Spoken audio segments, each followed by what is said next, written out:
Hello दोस्तों, अगर आपको कोई पसंद नहीं करता, आपके बातों का असर किसी पे नहीं होता, आपको अहमियत नहीं देते लोग, तो ये वीडियो आपके लिए है। आज मैं आपसे डेल कार्नेगी की book how to win friend and influence people से ऐसे 6 तरीके बताऊंगा जिससे रियल लाइफ में अप्लाई करके आप लोगों की पसंद बन सकते हैं। तो बिना किसी देरी के करते हैं काम की बात। पॉइंट नंबर 1, सामने वाले व्यक्ति के रुचि के विषय में बात करें। सामने वाले व्यक्ति के रुचि के हिसाब से बात करने से आपको ये फायदा होगा कि जब भी किसी से बात करेंगे तो आपके दोस्तों का दायरा बढ़ जाएगा। आप अमेरिकी राष्ट्रपति रूजवेल्ट के बारे में तो जानते ही होंगे। उनको जब भी किसी से मिलना होता था तो वे एक रात पहले उस विषय का अध्ययन करते थे जिसमें सामने वाले की रुचि होती थी, क्योंकि रूजवेल्ट जानते थे कि किसी व्यक्ति के दिल का रास्ता उसके पसंदीदा विषयों के बारे में बात करने से होकर गुजरता। आइए उसे एक उदाहरण से समझते हैं। अंग्रेजी साहित्य के प्रोफेसर विलियम लियोन फेल्स ने यह सबक अपने बचपन में ही सीख लिया था। जब वे अपनी छुट्टियां अपने आंटी के यहाँ बिता रहे थे तो एक शाम एक अधेड़ व्यक्ति उनकी आंटी से मिलने आया और उनसे थोड़ी देर बात करने के बाद विलियम पर ध्यान केंद्रित किया। उस समय विलियम नावों को लेकर बहुत रोमांचित था और आगंतुक ने इस विषय पर इतने बढ़िया तरीके से चर्चा की कि विलियम को बहुत मजा आया। जब वे चले गए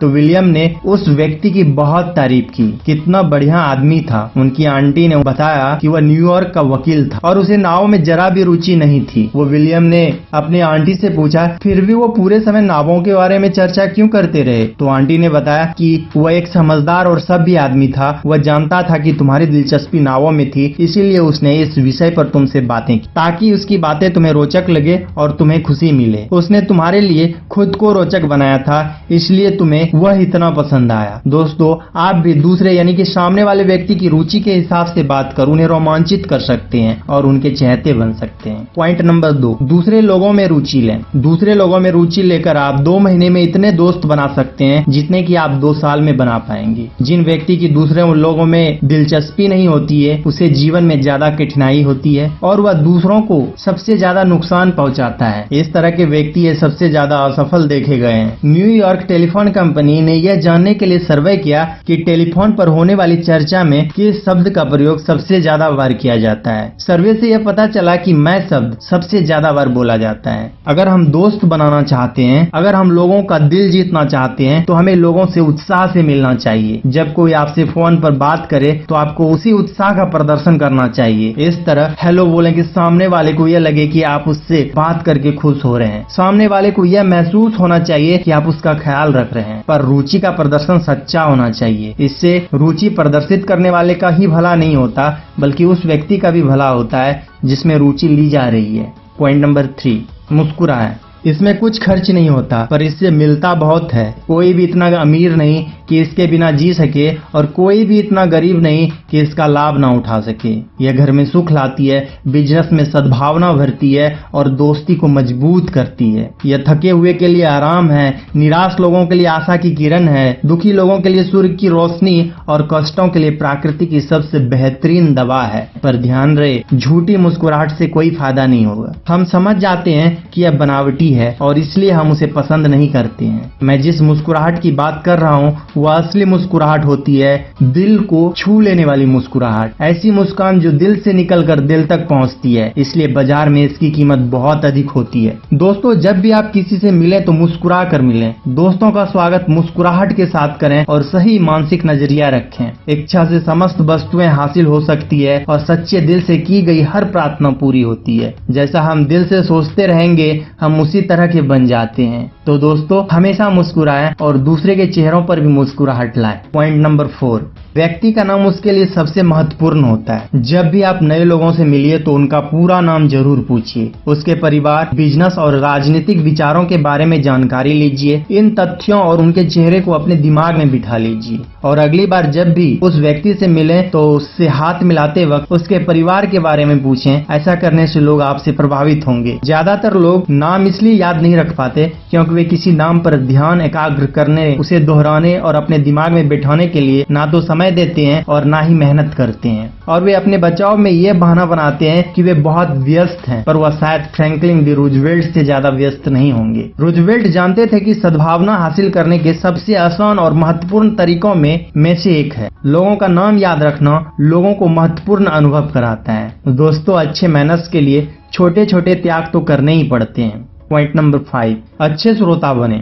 दूसरों को खुद के बारे में बात करने के लिए प्रोत्साहित करें। जो लोग खुद के बारे में बात करते हैं वो केवल खुद के बारे में ही सोचते हैं। वो अशिक्षित होते हैं, वे शिक्षित नहीं होते, चाहे वे कितने ही पढ़े लिखे क्यों न हो। अगर आप एक अच्छा वक्ता बनना चाहते हैं तो ध्यान से सुनने की आदत डालें, अच्छा श्रोता बने, दिलचस्प बनने के लिए लोगों की बातों में दिलचस्पी लें। ऐसे सवाल पूछें जिनका जवाब देने में सामने वाले को मजा आए। उनके बारे में, उनकी उपलब्धि के बारे में बात करने के लिए उन्हें प्रोत्साहित करें। याद रखें कि लोगों को आप में या आपकी समस्याओं में जितनी रुचि है उससे 100 गुना ज्यादा रुचि उन्हें अपने आप में, खुद की समस्याओं में है। सुनने की कला कितना महत्वपूर्ण है, आइए इस उदाहरण से जानते हैं। न्यूयॉर्क की मिले एस्पोसितो ने यह आदत डाली थी कि जब भी उनके बच्चे कुछ कहना चाहते थे तो वो ध्यान से उनकी बात सुनती थी। एक दिन वे शाम को अपने बेटे रॉबर्ट के साथ बैठी हुई थी।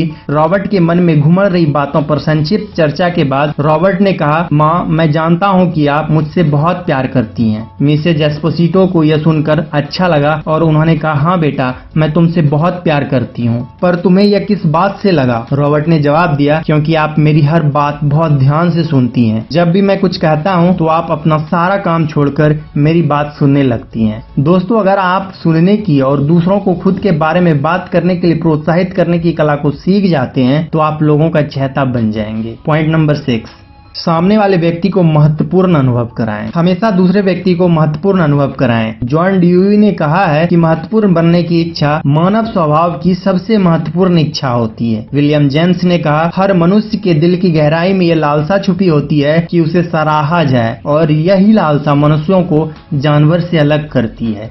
यही लालसा मानव सभ्यता के विकास का कारण है। पर अब ये सवाल उठता है कि दूसरों को महत्वपूर्ण अनुभव कैसे कराएं? दोस्तों, हर आदमी में कुछ न कुछ खास बात होती है, बस आपको उस चीज का तारीफ कर देना है। ऐसा करने से वो खुश हो जाएगा और आपको पसंद करने लगेगा। इस तरह से हम भी लोगों को महत्वपूर्ण अनुभव करवा के लोगों को खुशी दे सकते हैं, जिससे कि हम लोगों के चहेते बन सकें।